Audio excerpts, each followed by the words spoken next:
தமிழகத்தில் அனல் பறந்த தேர்தல் பிரச்சாரம் ஓய்ந்தது. அமலுக்கு வந்த தேர்தல் விதிமுறைகள். கேரளாவில் கோயில் விழாவிற்காக தயாரிக்கப்பட்ட பட்டாசு வெடித்து சிதறியதில் 13 பேர் பலி. பிரதமர் மோடி இரங்கல். தமிழகத்தில் ஓய்ந்தது தேர்தல் பிரச்சாரம். அண்டை மாநில மதுக்கடைகளும் மூடப்பட்டது. தென்காசியில் திமுக முன்னாள் மாவட்ட செயலாளர் வீட்டில் சிக்கிய பண மூட்டை. பணப்பட்டுவாடா செய்ய வைத்திருந்தாரா என பறக்கும் படை விசாரணை.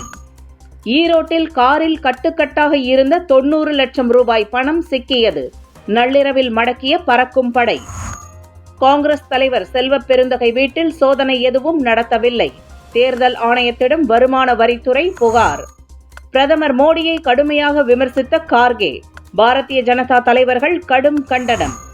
தமிழகத்தில் 27ஆம் தேதி வரை மழை தொடரும் என வானிலை ஆய்வு மையம் தகவல். தேர்தல் அன்று மேற்கு தொடர்ச்சி மலை மாவட்டங்கள், தென் தமிழக கடலோர மாவட்டங்கள், டெல்டா கடலோர மாவட்டங்களில் மழை பெய்ய வாய்ப்பு.